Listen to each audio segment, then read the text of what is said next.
नमस्कार।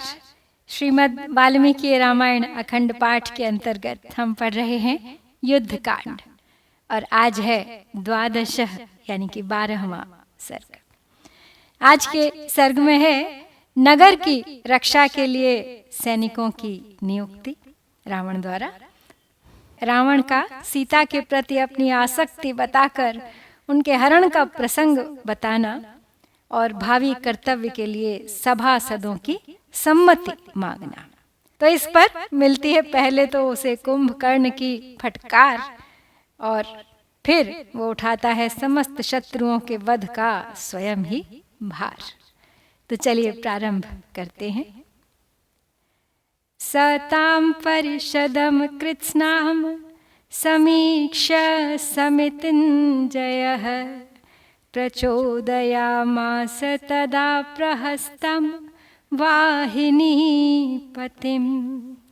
सेनापते यथा ते स्युः कृतविद्याश्चतुर्विधाः योधा नगररक्षायां तथा व्यादेष्टुम् अर्हसि। सप्रहस्तः प्रणीतात्मा चिकीर्षन् राजशासनं विनिक्षपद्बलं सर्वं बहिरन्तश्च मन्दिरे। ततो विनिक्षिप्य बलं सर्वं नगरगुप्तये प्रहस्तः प्रमुखे राज्ञो निशसाद जगाद च। विहितं बहिरन्तश्च बलं बलवतस्तव। कुरुष्वाविमनाः क्षिप्रं यदभिप्रेतमस्ति ते।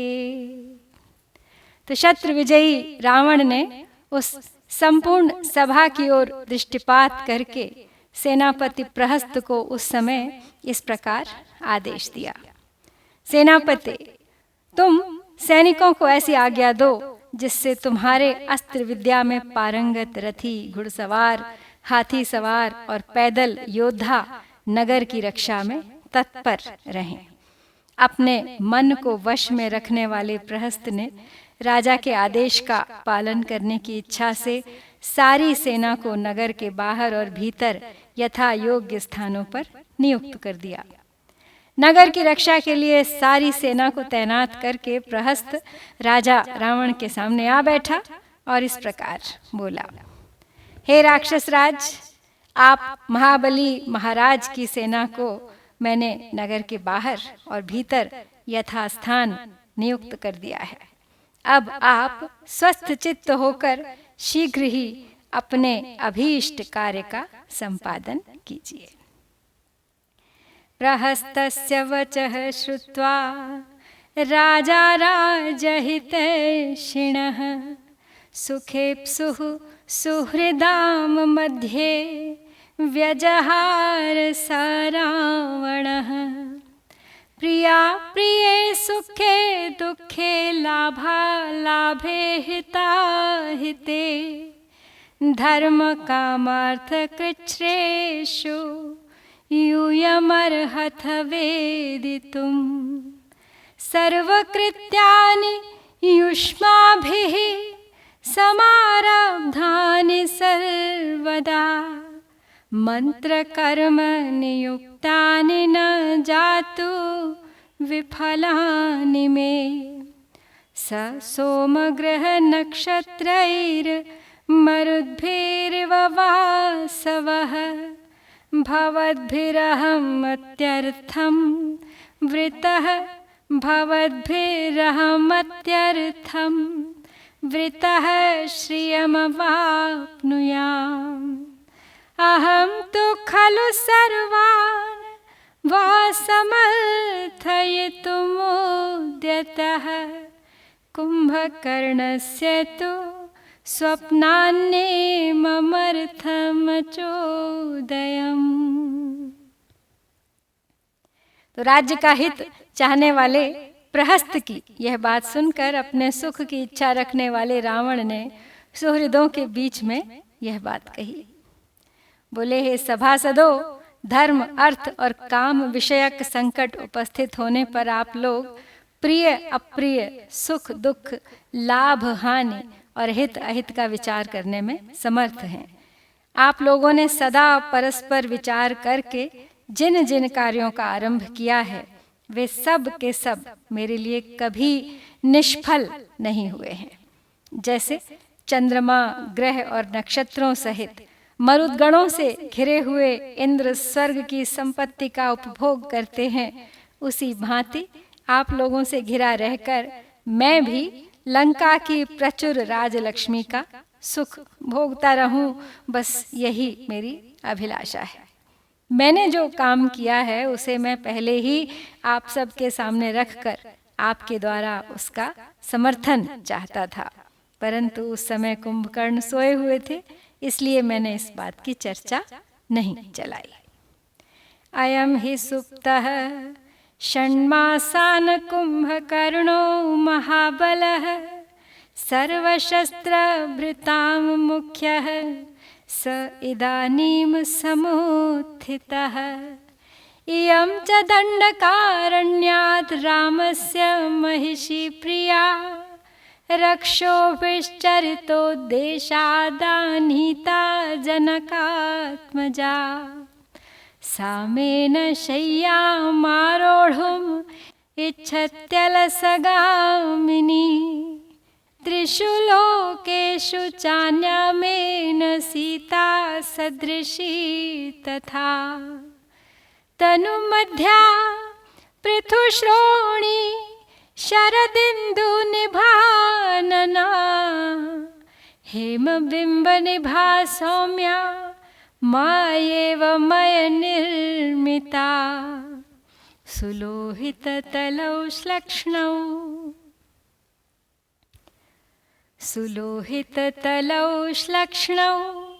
चरणौ सुप्रतिष्ठितौ दृष्ट्वा ताम्रनखौ तस्या दीप्यते मे शरीरजः।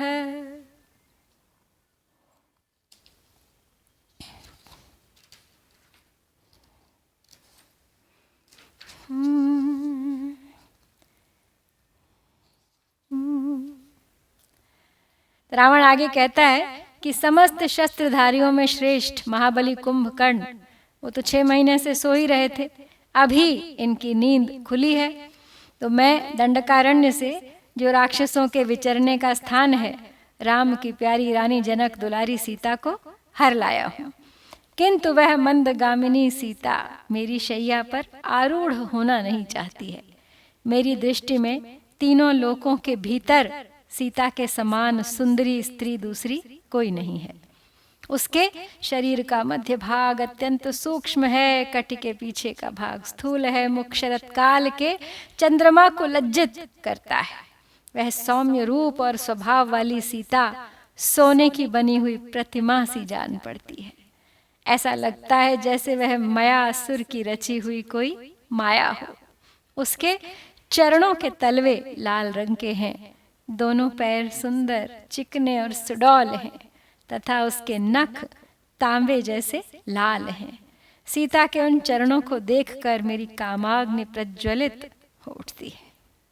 हुताग्नेरर्चि संकाशामेनां सौरीमिव प्रभाम् उन्नसं विमलं वल्गुवदनं चारुलोचनम् पश्यंस्तदवशस्तस्या कामस्य वशमेयिवान् क्रोधहर्षसमानेन दुर्वर्णकरणेन च शोकसन्तापनित्येन कामेन कलुषीकृतः सा तु संवत्सरं कालं मामयाचत भामिनी प्रतीक्षमाणा भर्तारं राममायतलोचना तन्मया चारुनेत्रायाः प्रतिज्ञातं वचः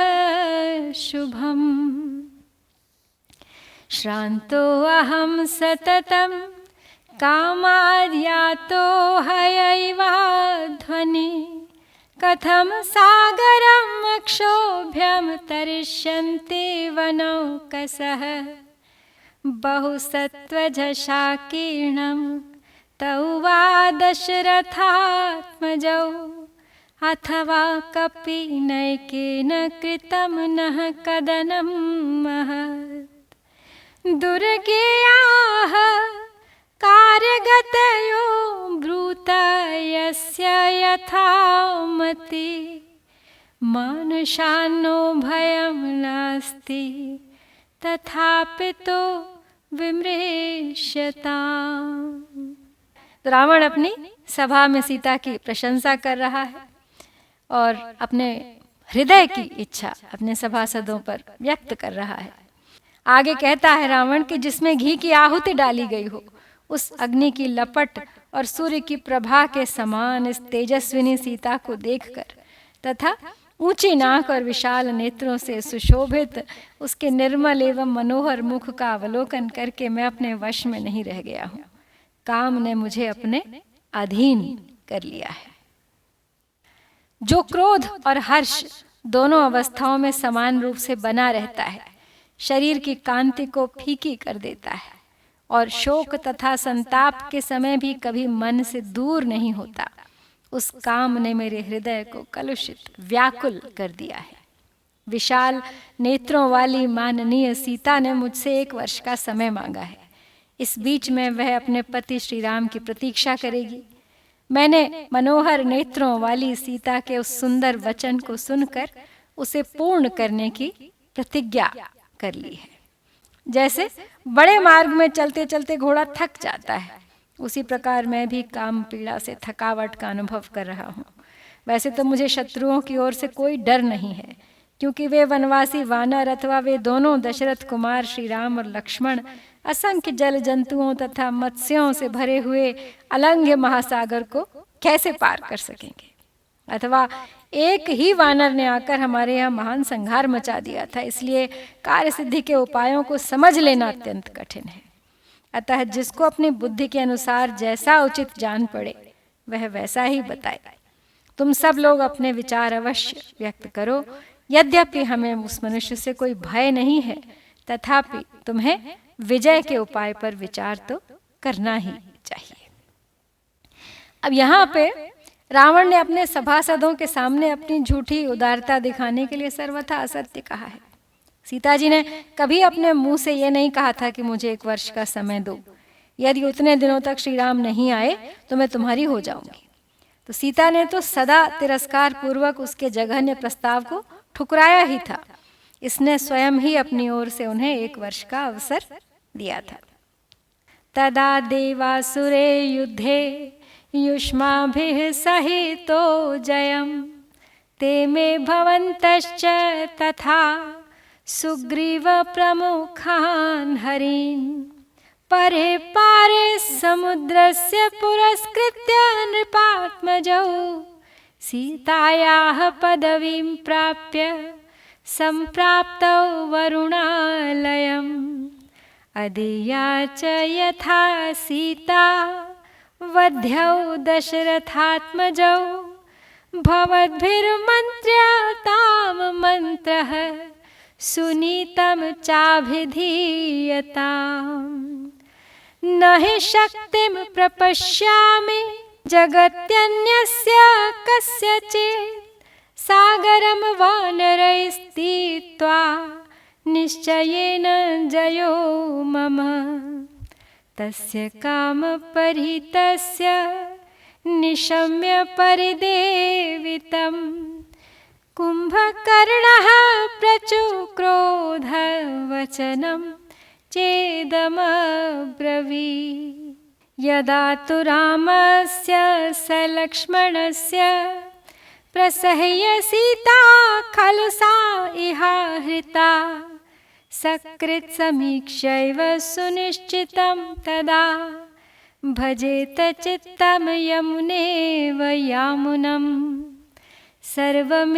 सर्वमेतन्महाराज कृतं प्रतिमं तव विधीयेत साहस्माभिरादावेवास्य कर्मणः न्यायेन राजकार्याणि यः करोति दशानन न स संतप्यते पश्चान्निश्चितार्थमते नृपः।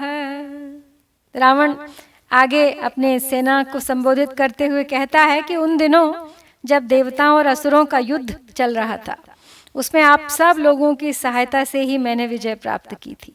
आज भी आप मेरे उसी प्रकार सहायक हैं। वे दोनों राजकुमार सीता का पता पाकर सुग्रीव आदि वानरों को साथ लिए समुद्र के उस तट तक पहुंच चुके हैं। अब आप लोग आपस में सलाह कीजिए और कोई ऐसी सुंदर नीति बताइए जिससे सीता को लौटाना न पड़े तथा वे दोनों दशरथ कुमार मारे जाएं। वानरों के साथ समुद्र को पार करके यहाँ तक आने की शक्ति जगत में राम के सिवा और किसी में नहीं देखता हूं मैं, किंतु राम और वानर यहाँ आकर भी मेरा कुछ बिगाड़ नहीं सकते। अतः यह निश्चय है कि जीत तो मेरी ही होगी। कामातुर रावण का यह खेदपूर्ण प्रलाप सुनकर कुंभकर्ण को क्रोध आ गया और उसने फिर उससे इस प्रकार कहा कि जब तुम लक्ष्मण सहित श्री राम के आश्रम से एक बार स्वयं ही मनमाना विचार करके सीता को यहाँ बलपूर्वक हर लाए थे, उसी समय तुम्हारे चित्त को हम लोगों के साथ इस विषय में सुनिश्चित विचार कर लेना चाहिए था। ठीक उसी तरह जैसे यमुना जब पृथ्वी पर उतरने को उद्यत हुई, तब उन्होंने यमुनोत्री पर्वत के कुंड विशेष को अपने जल से पूर्ण किया था। पृथ्वी पर उतर जाने के बाद उनका वेग जब समुद्र में जाकर शांत हो गया, तब वे पुनः उस कुंड को नहीं भर सकती। उसी प्रकार तुमने भी जब विचार करने का अवसर था, तब तो हमारे साथ बैठकर विचार किया नहीं। अब अवसर बिताकर सारा काम बिगड़ जाने के बाद तुम विचार करने चले हो। महाराज, तुमने जो यह छल पूर्वक छिपकर पर स्त्री हरण किया है, यह सब तुम्हारे लिए बहुत अनुचित है। इस पाप कर्म को करने से पहले ही आपको हमारे साथ परामर्श कर लेना चाहिए था। हे दशानन, जो राजा सब राजकार्य न्याय पूर्वक करता है, उसकी बुद्धि निश्चय पूर्ण होने के कारण उसे पीछे पछताना नहीं पड़ता। अनुपायेन कर्माणि विपरीतानि यानि च क्रियमाणानि दुष्यन्ते हविष्य प्रयतेष्विव यः पश्चात् पूर्व कार्याणि कर्माण्यभिचिकीर्षति पूर्वं चापर कार्याणि स न वेदनयानयौ चपलस्य तु कृत्येषु प्रसमीक्षाधिकं बलम् छिद्रमन्ये प्रपद्यन्ते क्रौञ्चस्य खमिव द्विजाः त्वयेदं महदारब्धं कार्यं प्रतिचिन्तितं दिष्ट्या त्वां नावधीद्रामो विषमिश्रमिवामिषम् तस्मात् त्वया समारब्धं कर्म ह्यप्रतिमं परैः अहं समीकरिष्यामि हत्वा शत्रूंस्तवानघ। कुंभकर्ण रावण के इस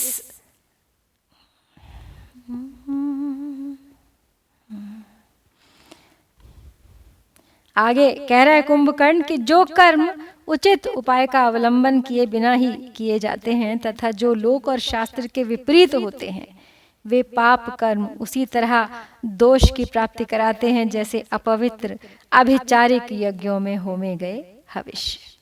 जो पहले करने योग्य कार्यों को पीछे करना चाहता है और पीछे करने योग्य काम को पहले ही कर डालता है, वह अनीति और नीति को नहीं जानता।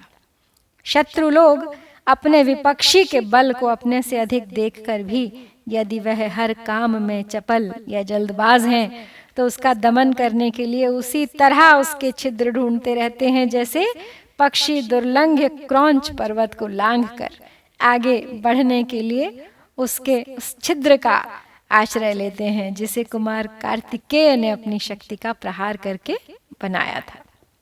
कुमार कार्तिकेय ने अपनी शक्ति के द्वारा क्रौंच पर्वत को विदीर्ण करके उसमें एक छेद कर दिया था। ये प्रसंग महाभारत में आया हुआ है पहले। तो हे महाराज, तुमने भावी परिणाम का विचार किए बिना ही यह बहुत बड़ा दुष्कर्म आरंभ कर दिया है। जैसे विष मिश्रित भोजन खाने वाले के प्राण हर लेता है, उसी प्रकार श्री रामचंद्र जी तुम्हारा वध कर डालेंगे। उन्होंने अभी तक तुम्हें मार नहीं डाला, इसे अपने लिए सौभाग्य की बात समझो। हे अनघ, हे दुष्कर्मी, यदि तुमने अपने शत्रुओं के साथ अनुचित कर्म आरंभ किया है, तथापि मैं तुम्हारे शत्रुओं का संहार करके सब ठीक कर दूंगा।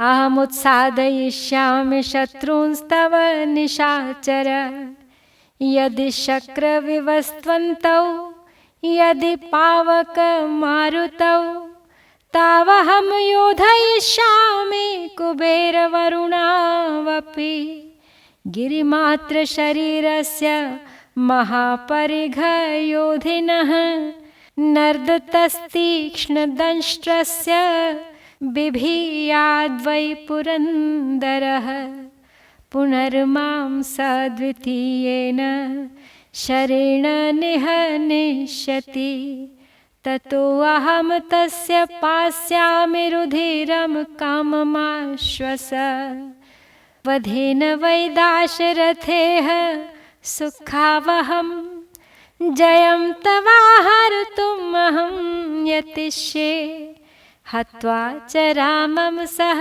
लक्ष्मणेन, खादामि सर्वान् हरियूथमुख्यान्,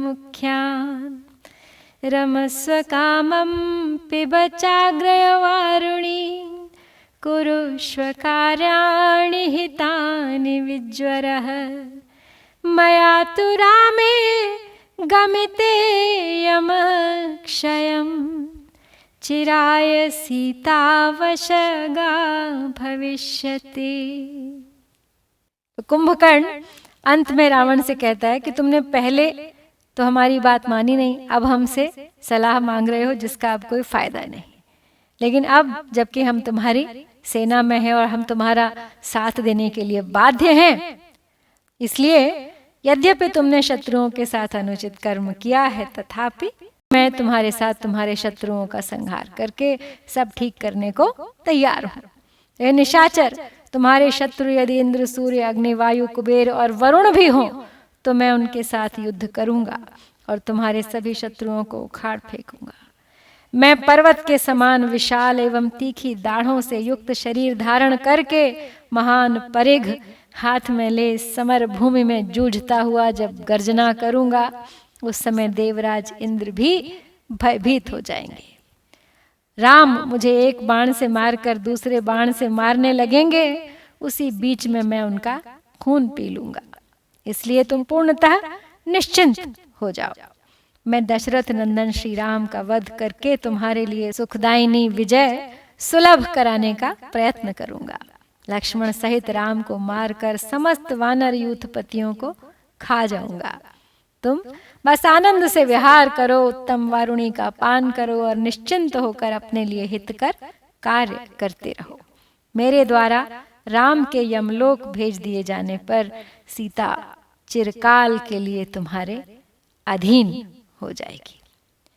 तो कुंभकर्ण ने न चाहते हुए भी ये प्रतिज्ञा कर ही डाली है कि अब जब हम तुम्हारे साथ हैं तो युद्ध में जो भी हो, जो भी सामने हो, चाहे वो देवराज इंद्र हो चाहे राम, हम तुम्हारे साथ खड़े रहेंगे और तुम्हें विजयी बनाएंगे।